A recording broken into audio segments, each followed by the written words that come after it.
So back on day 2 over here at the snake pond, and we got about 3.5 acres to mow down on this side of the pond, and we'll see how much of that we can get done.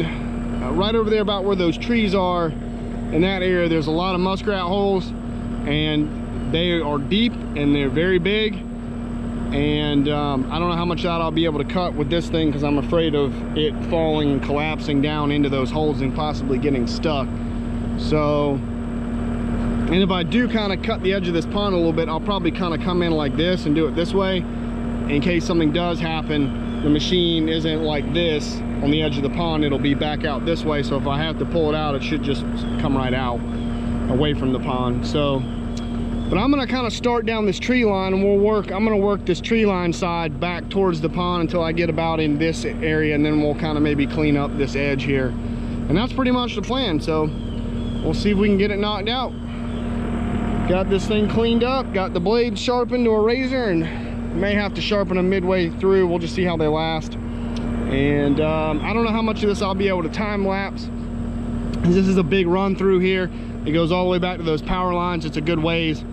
So it'll probably just be you guys hanging on the cab for today. So sit back, relax, and enjoy, and let's get to it.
So, good news and bad news. Good news, I was able to finish that whole 3.5 acre section right there between the edge of the pond, the far edge of the pond, and that wood line going all the way back down there to that power line. All that is done, and that was a hellacious mow. And here where this was just grass, man, that stuff in there, some of it, the gums and the little prickly pears and stuff, some of that stuff was 12 feet tall in these massive patches. I mean, I was struggling in there to get that stuff cut and cut down, and it was sort of a pain. And I didn't know this, as I'd never seen this section before, but right on the other side of that wood line, right there, there's another little field back there, probably 2 acres or so, roughly speaking. There was a hawk, he's looking for some dinner. There were field mice and rabbits everywhere out there. But anyway, there's probably another 2 acres right there behind that wood line, and I didn't even know that was even back there.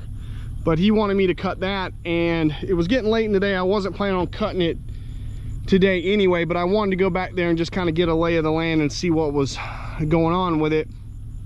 And as I was coming back, this thing threw a code, which I guess at the end of the day, that's the best time for it to do it. So I don't know what that code is. It's kind of started acting a little funny with the hydraulics on it. So it didn't cut off on me. It didn't go into limp mode, but it did throw a code. And then it started acting a little funny with the hydraulic power. So we'll see what comes of that. But all that back there is done, and I'm very happy that I got that done. I hate it. The worst thing is for a machine to go down in the middle of a job, and then you gotta wait. So I literally just pulled this thing up on the trailer. I gotta get it chained down and secured and everything, get the ramps up, but hopefully it's nothing too serious. I hope. Oh goodness, baby. All right, well, that's, everybody wants to do forestry mulching until it comes time to pay the repair bill, and then it's not so fun anymore. But hope you guys enjoyed that little bit. Couldn't really time lapse that in there. That run is so long through there. I mean, that's got to be 400 or 500 yards from that corner going all the way down to where that power line is. I mean, it's a pretty good run. So I mean, that pond from that corner down there to the, well, I guess that's, I think it's around 1,000 feet. Yeah. And I was going actually a little bit past the pond, so to that wood line. See, that was probably 1,000 feet. Something like that. Good little ways. So anyway, all that's done. Get this thing loaded up. Hopefully it's not too bad. I'll drop it off at Flint in the morning and get Greg and those guys on it, and we'll see what's up with it. Luckily, the last time it had an issue over there, I couldn't even get it off the trailer. They had to back it into the shop on the trailer because it wouldn't crank back up. Whatever code it had was keeping it from cranking. It has like a self-protection thing in the thing where it's like it won't crank itself sometimes when it has when it throws a bad code. So, all right, another day in the woods. Hopefully it's nothing too bad. So, well, I hope you guys are having a great week. It is Wednesday, and I'm gonna get out of here. The bugs are about to eat me alive out here. And yeah, all that's done. It looks pretty though. Sucks about the machine, but all that looks good. Well, that's that. See what else comes up this week. I talked to the client back down at the farm job, and we'll be going back down there probably maybe end of next week. I got to take his machine back to the shop to get service. I'm gonna go pick that up tomorrow, and hopefully we'll have it back into next week. And we'll be back down there doing some more ditch cutting. We got to dig out some ditches as well, clean them out, so we'll be doing some of that. So stay tuned, more stuff coming. Hopefully this thing's not in the shop too long, and we'll be back. So have a great week, guys. I'll see you later. Bye. All right, well, there she is. She cranked and got her off the trailer. I was talking to the shop manager here, Greg, and cool thing about Greg is Greg, before he became the shop manager, was a field technician on all this Deere equipment for like 20 years. So he's he manages the shop, but he actually was a former mechanic, so he knows all about this stuff, which is really cool. Sometimes you go talk to a shop manager and the shop manager has never actually been a mechanic, so they don't know a damn thing. But no, Greg knows his stuff here with this. And what he was telling me was with that code, if it is the, I looked it up, if it is the code for this machine, it was saying that the fuel temperature got hot, like the diesel fuel in it, and it had about between half and a quarter of a tank of fuel in it when it threw that code. And like I said, I wasn't even cutting, I was actually driving back to the truck with it. But regardless, it was started to lose engine and hydraulic power because they told me that the computer senses that's like a main input, you know, as far as the diesel fuel. I guess that's like a critical thing. It's not something that where the machine will shut itself down and protect itself, but it will like basically deregulate or kind of like just go into limp mode, and it starts to lose engine and hydraulic power to protect itself. So that's why when I was trying to get it back to the truck, it was losing power. So I kind of figured that was the case, but I wasn't exactly sure. You know, the computers in these things, half the time I don't know what they're doing, you know, so they're so complicated with this stuff. So anyway, they're gonna check that code, make sure everything good with that. They're also I'm gonna have them just check the pressures on the hydraulics, make sure everything's going good with that. They'll hook that up, and then we got to get some shims for this coupler right here. This coupler has got a little bit of some side to side moving it. The pins are tight. I had the pins and bushings replaced in this last year, I believe. They've only got a few hundred out for, you know, 300-400 hours on those pins and bushings right there, so they're fairly new. And I keep that well greased because that's a main wear part right there. This is the closest thing to the dirt, and this coupler moves a lot, so I keep that pin in there greased a lot. And but the plate here has got some side to side movement in it. Same thing as like where your bucket is on an excavator. Sometimes right there you get some side to side back and forth in the bucket connection there, and you need some shims. So this thing needs probably about 1/8 to maybe 3/16 of an inch of shims right there. Not a whole lot. It's not super sloppy, but I'm worried about that side to side shake putting additional wear on those pins. So they're gonna look at getting me some shims for that, and I'll probably install those myself, because after having those pins fall out, if you're familiar with my channel, I've had the pins actually fall out of these, because what it is, there's a pin in there, and then this is a bolt.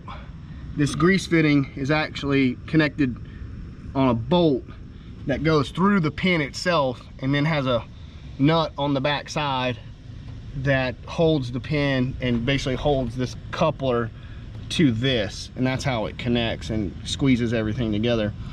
And so what happened before was that nut in there got loose, and that pin worked its way out, and this coupler kind of like went bloop.